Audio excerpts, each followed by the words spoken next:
On the 1st of September 1939, the lives of millions of families in Britain changed. Under threat of attack from Nazi bombers, cities were evacuated of their children who were taken to the safety of the country. Known as Operation Pied Piper, it was the biggest mass movement of people in British history.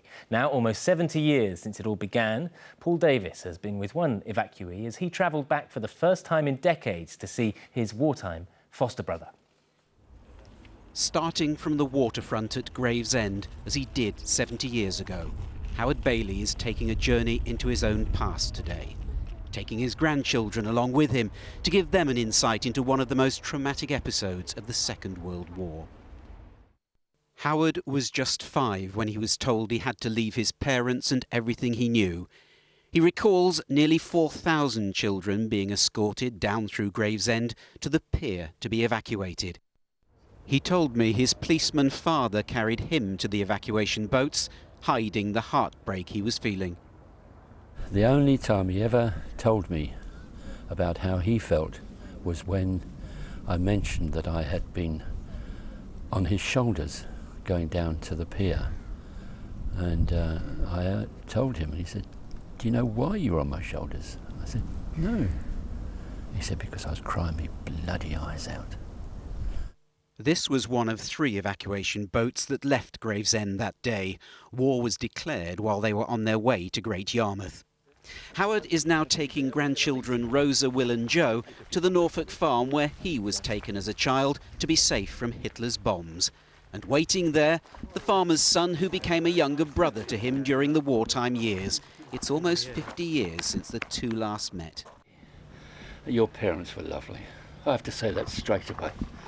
Alf and Rose Slapp took the young evacuee into their own family at Brickkiln Farm. Peter Slapp is proud of what his parents did. Hearing Howard, what he said about Mum and Dad, and unfortunately that some of the other children didn't have such good experiences. I feel terribly sorry for those, but I'm just glad that Howard did. I was fortunate to come here and fortunate to come to your parents. I'm glad to hear that, yes. They were lovely. For Howard's grandchildren, it's been a day of discovery. It's fantastic to now put a place to a story that I've heard before, it brings it all to life, so it's fantastic, yeah. Howard Bailey strongly believes the stories of the child evacuees should never be forgotten. He found a brother to help him through the pain of separation. He knows many had a much tougher time that still affects them today. Paul Davis, ITV News, Norfolk. Tonight's main news is the shocking standards of care in NHS hospitals. A frightening number of patients have been treated with cruelty and denied even basic care by nurses. The Patients Association has today called for an urgent review. Finally tonight, Mike Perham might be only 17 years old, but he's already achieved big things. Today he became the youngest person ever to sail solo around the world. Throughout his voyage, the British teenager battled rough waters, stormy weather and near exhaustion. Natalie Perks went to meet him. A misty morning off the Cornish coast. Not the stuff of dreams, but for one teenager, a day he'd never forget. Go ahead, over. Yeah, the Royal Navy officers' sincere congratulations to Michael Perham. This is a remarkable and inspirational achievement in one so young. High praise indeed, but after 157 days at sea, this was what he'd been waiting for.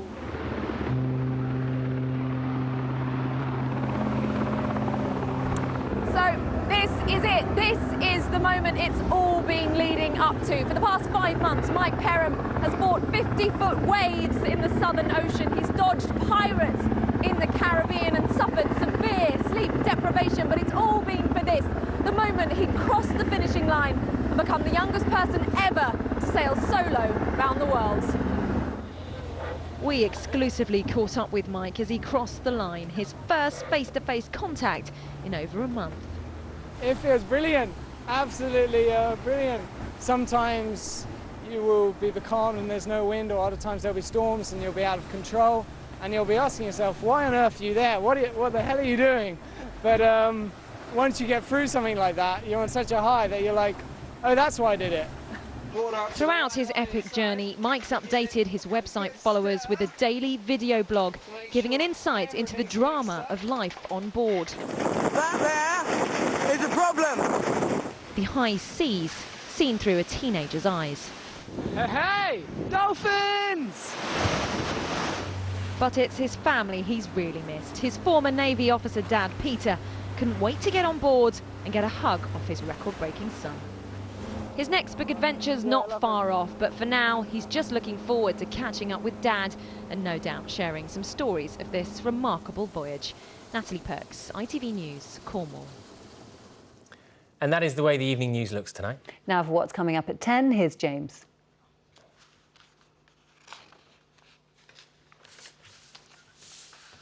Well, James was, he didn't really get started there, did he? But 30 years ago today, Lord Mountbatten and one of his twin grandsons were blown up on their boat by the IRA. And tonight, in a rare interview, the surviving twin remembers that day. Those stories and all tonight's news later at 10.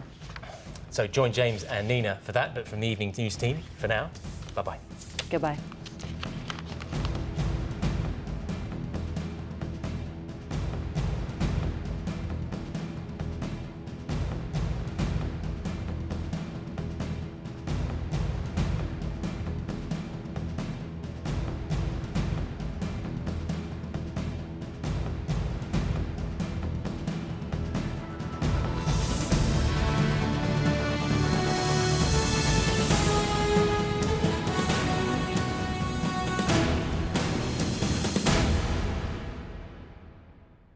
If your cost of cover keeps on rising, something you may find surprising. When you're surfing to compare, you'll find we're more than just hot air. The weather you can never choose. But Sheila's Mills is all good news. Hello there, very good evening to you. The bank holiday weekend is just around the corner, but we are going to be seeing mixed fortunes, I'm afraid. Always the best conditions further south, drier and warmer for you, and towards the north some rain as well. But we are expecting to see some brightness in between, so it's not a complete washout, and very windy at times as well. You really notice that. In fact, through tonight we're going to be seeing some very windy conditions out towards the west, especially these exposed coastline. I think we are going to be seeing probably quite noticeable winds at times. But elsewhere we've got this fairly weak weather front which is moving through from the west and clearing away from the southwest during the second half of the night, leaving quite clear skies and consequently some quite cool temperatures dropping down to around single figures. Now, as we look ahead to the end of the week, we continue with the very unsettled conditions. Some very heavy showers around to start the day, particularly out towards the west. And under the heaviest of the showers, the odd rumble of thunder is likely. The best chance of any dry and bright conditions will be out towards the east as we start the day, but even here we could see the odd passing shower. Now, during the second half of the day, no one is, I'm afraid, free from those showers. It's going to be a very unsettled afternoon with a lot of rain around, I think. Where you do catch a shower, they could be fairly heavy in places. And then, of course, some lovely sunny spells in between those. And the real story about tomorrow is actually the wind. It's going to be a very windy day indeed. These are the mean speeds here in the Arrow, so around 25 to 30 miles an hour. But we could see gusts up to around 40 miles an hour. So I would say take your umbrella because of those showers, but you may want to rethink that for a while. Now, looking at those temperatures, you can imagine under the cloud or the rain, it is going to be a fairly cool day with highs of just 20 Celsius and feeling cooler still in the wind. Have a lovely evening. I'll see you later. The weather you can never choose. Sheila's Mills is all good news.